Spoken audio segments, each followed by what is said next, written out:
Welcome to the Listen Up podcast, where we explore hearing loss, communication, connections, and health.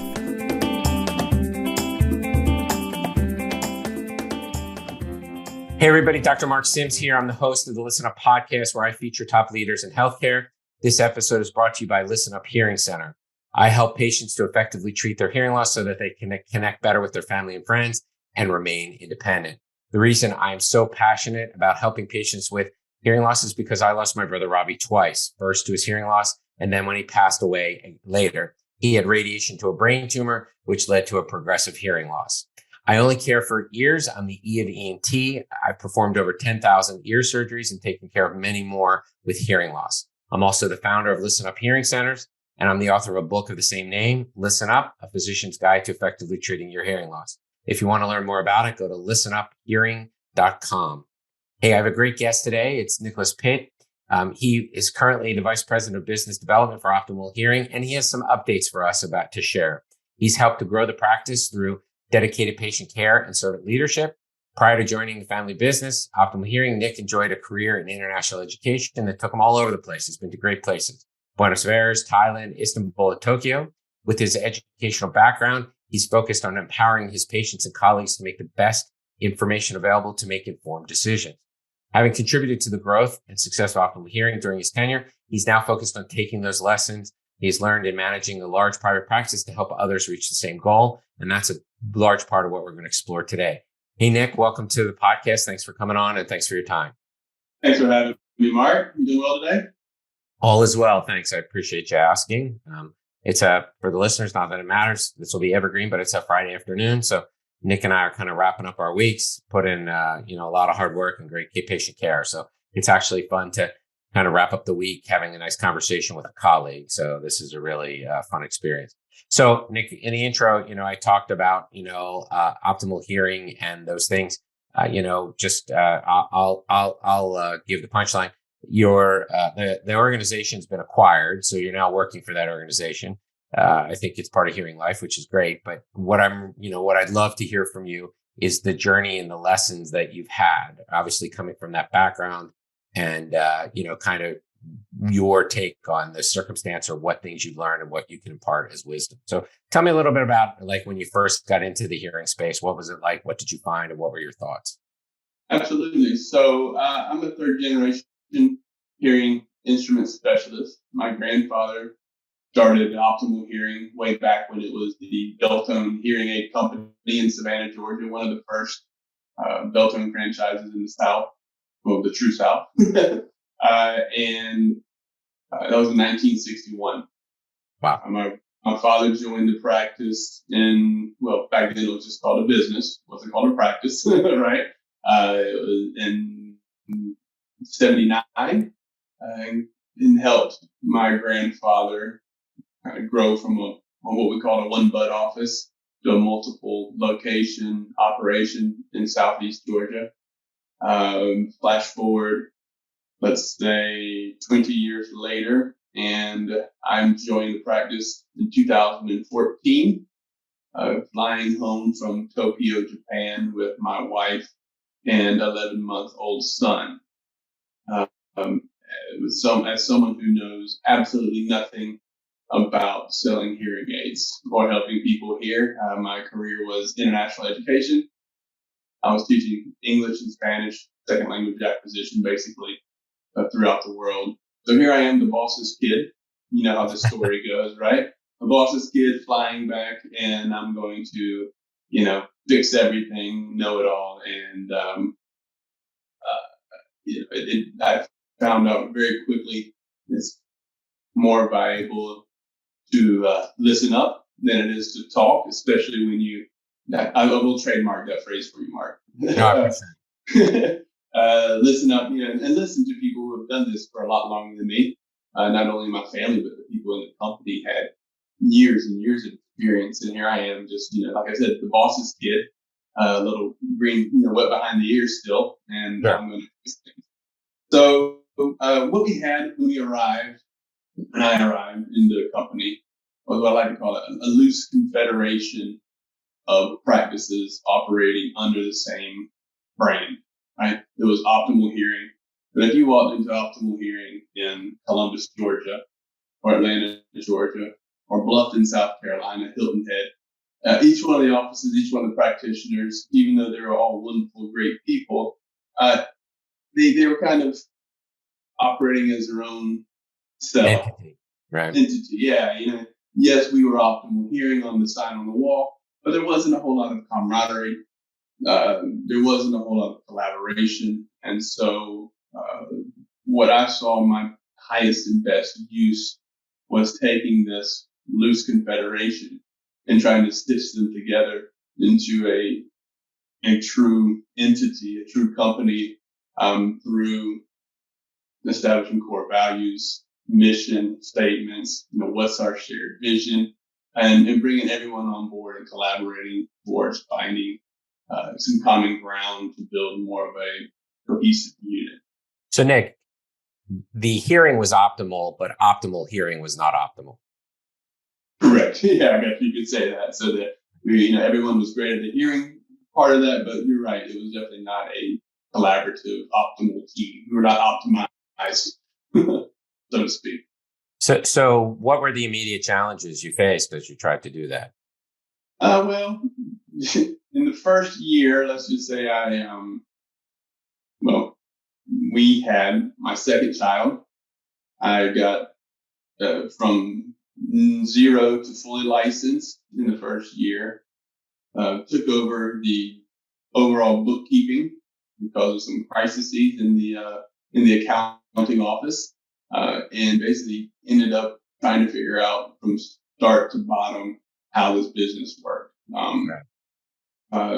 So when you look at it from a holistic standpoint, it was a 12-month crash course, and crashes there were in business, in management, in strategy, marketing. All of these things came to fruition all at once. And I have to credit my father, my grandfather, and my brother as well, who's an audiologist with us, for guiding me and putting me back in my own box at times when that needed to happen. Did you have attrition?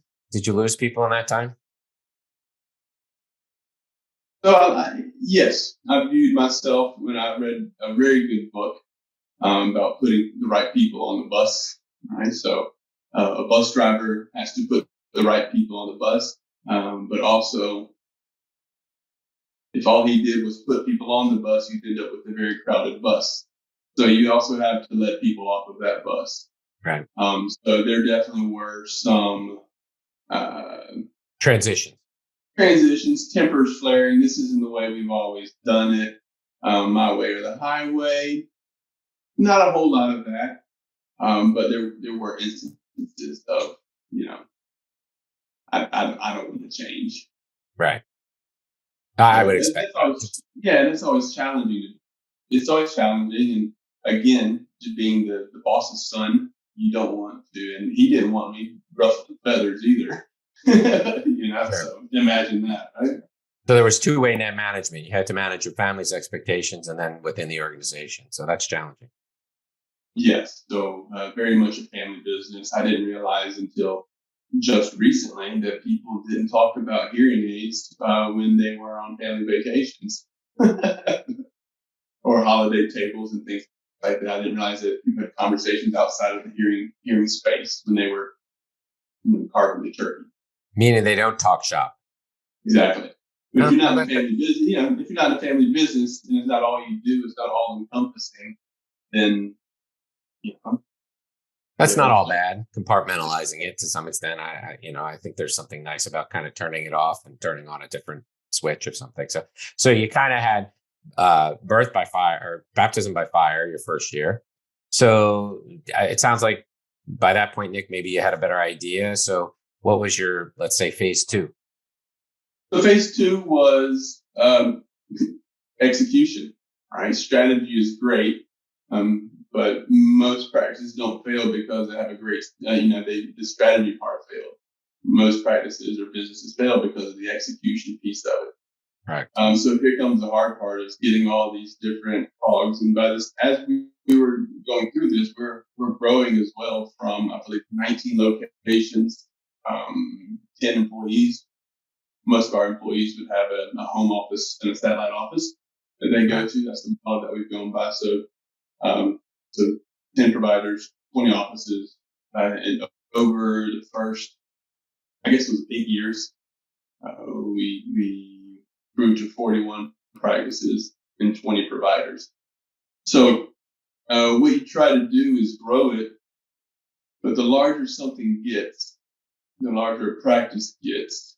You know that Michael Keaton movie, Multiplicity? You ever seen that one? Mm-hmm. Where he just gets each copy, a photocopy of a photocopy of a photocopy, just gets worse and worse and worse. So the execution part of it goes to making sure that everyone is executing the same fundamentals, but not micromanaging, right? You don't want to be over their shoulder. And hey, did you press that button the right way? Did you get this objection the right way? You have to trust them to be their own person, right? Be their own professional. You hire professionals because they're professionals. And you train them. You don't want parrots out there. And that's a reflection on the hiring manager, who was myself as well. So execution became kind of my mantra of, words are wind. Let's actually do what we say.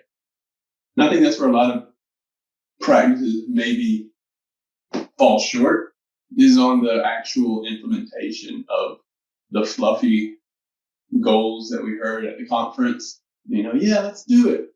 And then you get back into the day-to-day, the minutia, and you lose the ability to work on the business because you're so busy working in the business.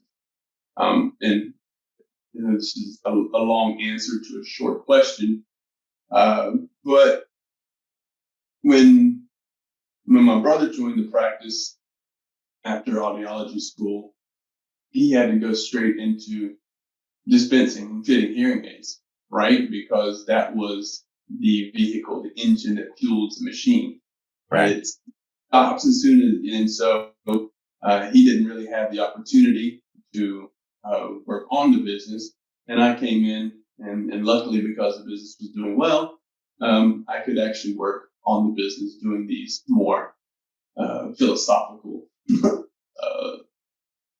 topics, right? Maybe higher level.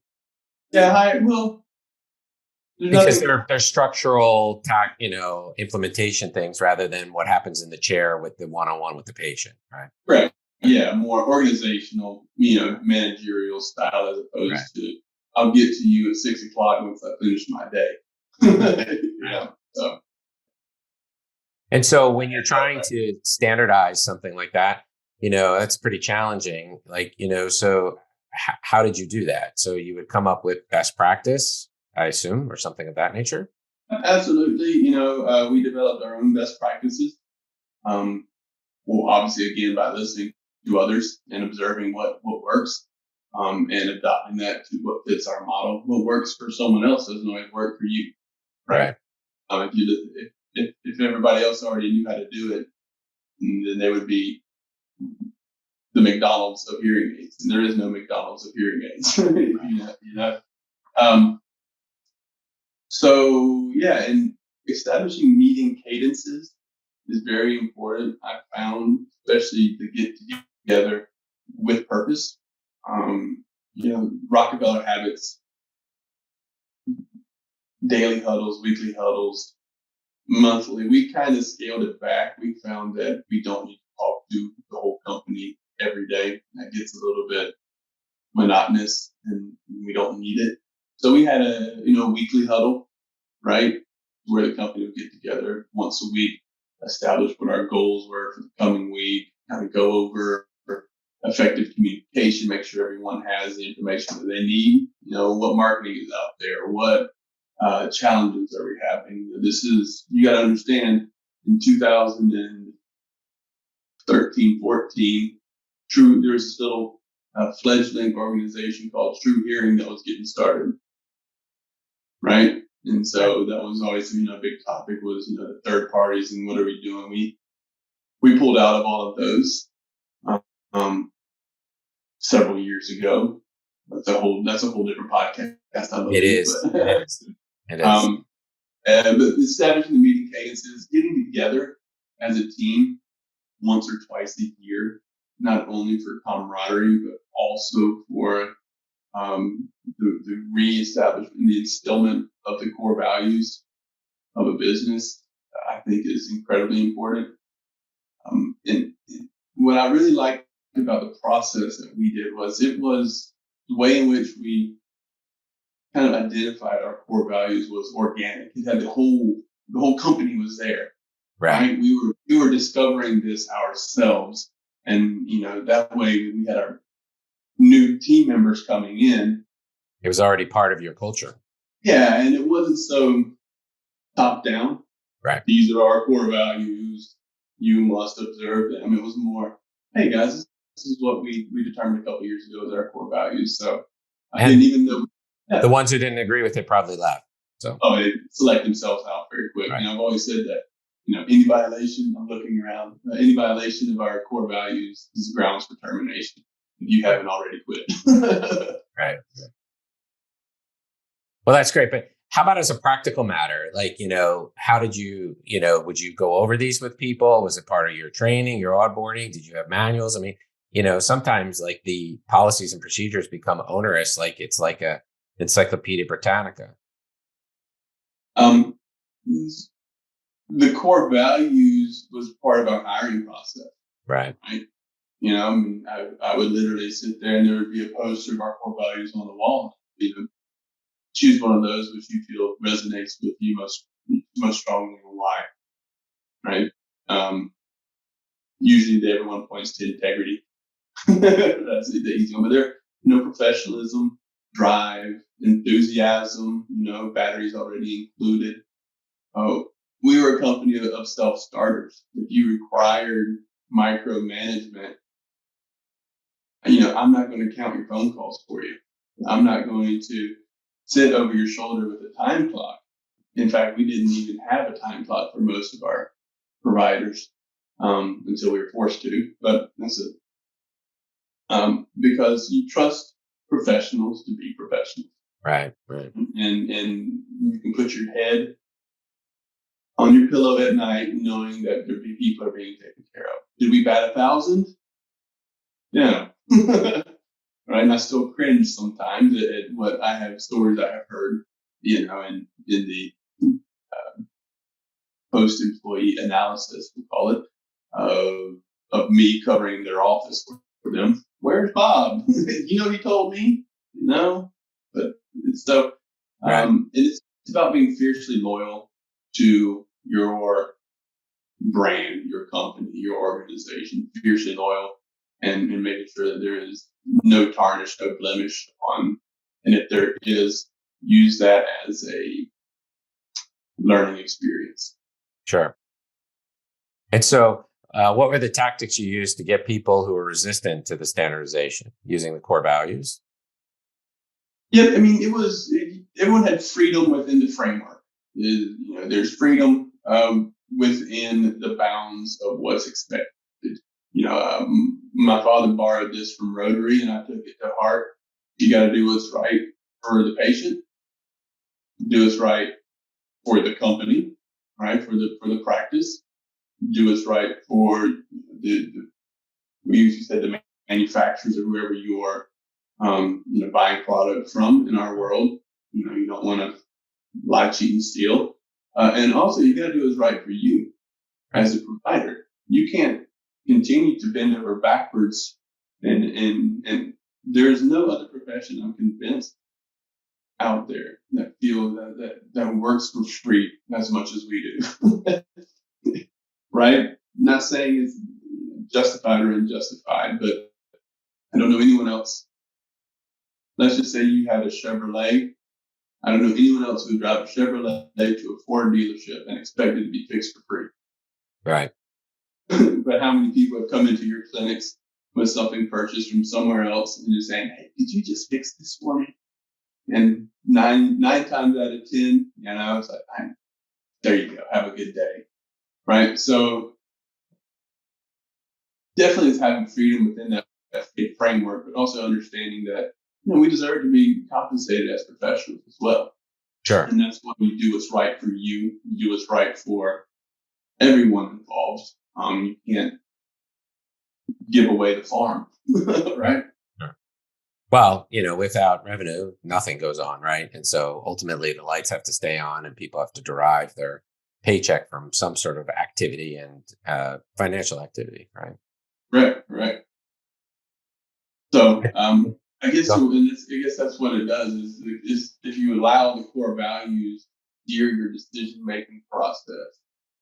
It's not a cookie cutter approach as much as it is a moralistic approach to it. That the right people are going to make the right decisions most of the time. Sure. And so that's like, let's just say year 2 through 3 or 4. Is that right? And then so you got the fundamental foundational elements in. Would that be fair to say? I think that would be fair to say. So we flash forward to, let's say, we'll say January, February of 2020. Nothing's really going on in the world, right? Yeah, well, COVID is coming, so that's a whole nother story, right? We opened up 3 or 4 brand new practices there. We had acquired over the last 2 or 3 years, some small strategic locations throughout Georgia. Our goal was always to have redundancy. We weren't going to stretch ourselves too thin. We wanted to have, let's just say we lost someone due to whatever situation, there was coverage in the office. We never really wanted to go dark. Right. So we're doing very well. 2020 comes along. We open up 2 or 3 greenfield practices, is what we call brand new practices with no database. So the only way to grow those is through grassroots and marketing. Takes a lot of effort, takes a lot of money. And then all of a sudden, 2020 happened, right? And we all know where that one goes. We're in limbo. I feel like as a practice, we navigated that pretty well. Nobody did it perfectly, right? Right. But we walked the line between ensuring our employee safety, our patient safety, but also understanding. People ask me, the question was, "Are you an essential business? Were you labeled as an essential business?" I think was what they did call it in Georgia. I said we labeled ourselves that. We determined we're an essential business, and so we kept our doors cracked. Not fully open. We kept our doors cracked and managed that. Still is, but it was a very difficult time. But then, just like I believe everyone else, a lot of practices that made it through, saw 2021 as just a banner year, right? It was the way that our patients realized how much they needed us. Sure. I think was a testament. I'm sure your practices were the same way. That just a testament to what it is we do every day and how important we are to our patients. I joke that very rarely I'm an emergency as long as they can get me by tomorrow. Right. They don't call me at midnight, but they will call at 8:30. Sure. So we continued to grow, and right around 2021 was what year? 22. I'm sorry. Last year. Yes, last year. And that was when there was a rather large buying group that was acquired that really got my attention. And so that's when we kind of floated the idea of, what if optimal hearing was a viable acquisition target? Yeah, an acquisition target. And every couple of years, somebody would pick up the phone and call us. But it was never really a serious offer, right? More of a fishing expedition, but this one we got pretty serious in HearingLife. Really wanted us to become a part of the organization, and I still to this day, and I'm sure some of them are going to be listening to this. It's the people that we were able to bring on board is and was and continues to be the biggest asset. Sure. Yes, I mean the signs on the wall are going to change within 6 months or a year, right? They're not. It's not that optimal hearing wasn't the entity that was purchased, but rather the people. It was, but rather the people that made it up that was so viable. Well, that's actually an interesting question because, on two sides, backing up a little bit in your story, when you did an acquisition, how did you integrate people into your philosophy? I mean, did you find that they were all, or some of them were resistant and left, or did you just put new providers in? What did you do with that integration? We never kept the existing owners, or there was usually a reason. All of our acquisitions were either retirement or Sure. we never acquired and kept a former owner around. And then where did you find the providers and how did you develop them to be able to be aligned with you? Sometimes it was reverse engineering. We have a very good provider who's moving to a place where we don't have an office and you don't want to move them. So I'm frantically finding, a home for someone, which happened to be, more than once. Other times it was geographical, places that were really hard to staff, and you just, I'm commuting 2 hours each way to an office, right? And for a year and a half until I get someone licensed and trained there. Sure. We, not always, but a lot of times we would not hire from within the profession, but rather hire from outside of the profession and train them. So like what are those professions that, I mean, it's actually a really great question. What are those professions that you find those people in?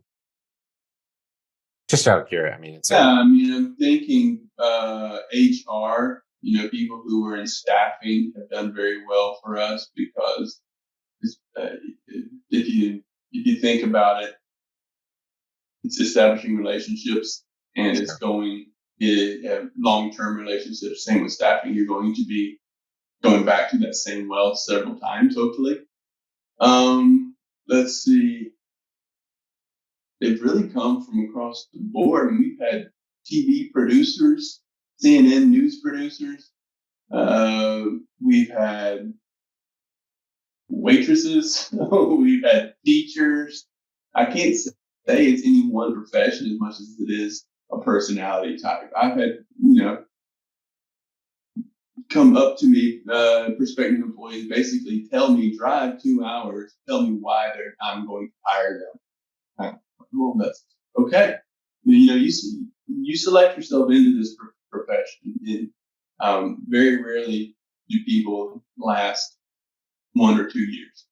It's the theory that I have. It's either a couple of months and you're gone, right? That's not for me. I thought it was nice. It's not for me. Or you're in it for life. or for multi-generations. or multiple, right? Yeah. Right. For better or worse. I always joke, I wish if our last names were Andretti, maybe, it'd be a different family business. But or De Beers. De Beers, right? That'd be nice. Yeah. Good luck to them with all the diamonds. But I wouldn't trade this experience over the last 8 years and even the transition into my current role at HearingLife. I would not trade it for the world. It's been really eye-opening. When you mentioned in my bio that I was a teacher for 10 years, I never wanted to do this.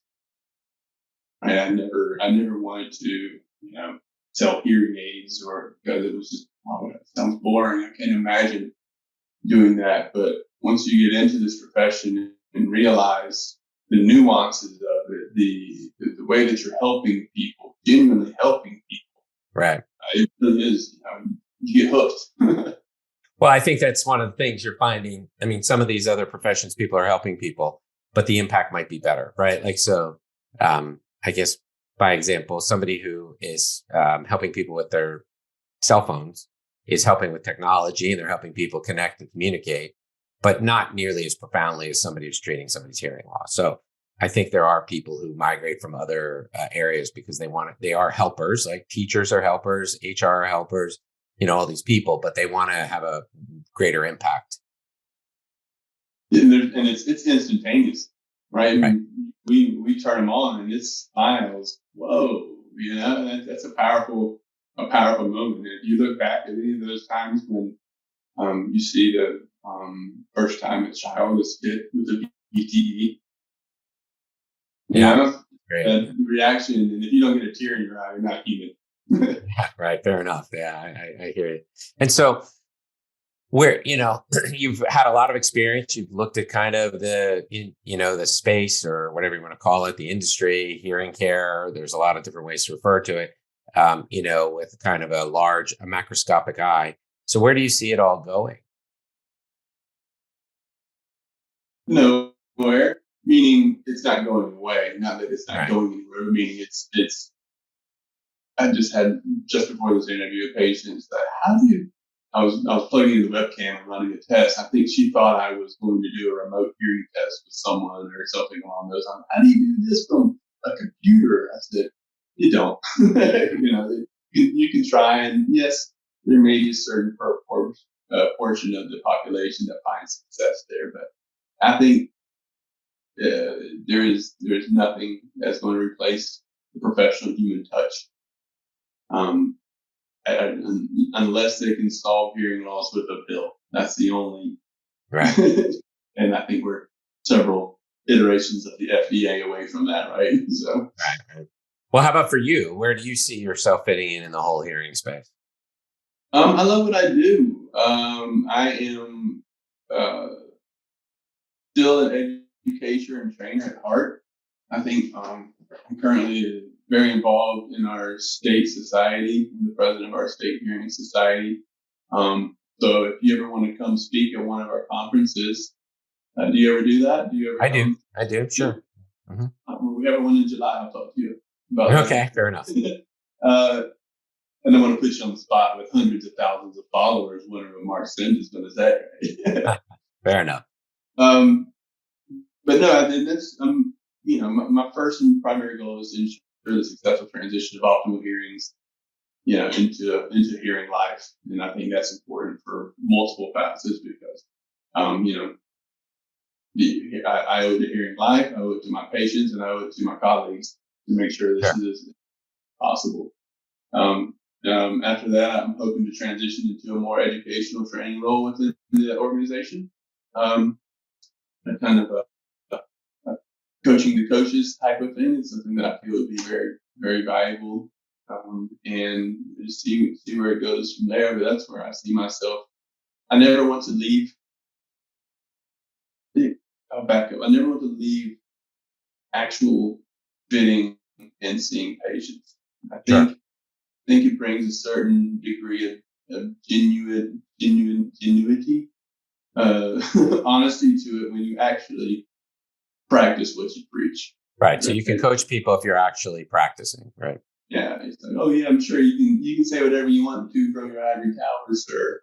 But unless you're actually in the trenches, it's very difficult, and it brings some legitimacy to your approach when you're in the trenches, so to speak. Well, you certainly went from like 0 to 100 miles an hour relatively quickly from your description. It was about business fire, as you stated, no doubt about it. But like I said, I've found that the busier you are, the more productive you are. I don't know, is that the same with you? Have you found that when you're? Yes. Yeah. They say, if you want to get stuff done, give it to a guy with a lot of stuff on his desk. Right. In other words, somebody who's doing, not the person with the clean desk, because they're not going to get anything done because they're not doing anything, if that makes sense. There's a reason why my desk is down here and you can't see it. Correct. I hear you. Well, that's why I have a virtual background. It doesn't show you what it looks like. That's smart. Yeah. I can figure out how this whole Zoom thing work. I might get one of those one day. So. Yeah. Well, this has been great, everybody. This is Nicholas Pitt, or Nick Pitt. He was He helped run Optimal Hearing Systems. Now he's with HearingLife, and he's by what he just told us, he's the president of the Georgia Instrument Hearing Specialist Society, whatever the particular name of that organization is. Nick, what's your favorite sound? Me, I'm in Athens, Georgia, and there have been some very great rock and roll bands come through here. A couple national championships, but that's only recently, but some rock and roll bands come through here. So my favorite sound is screaming guitar. That's great. Okay.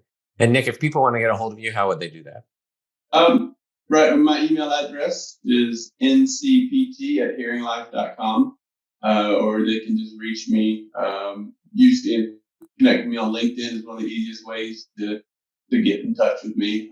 If you don't want to send an email, I'm Nicholas Pitt. I think I'm one of the few ones on there, so easy to find. Yeah.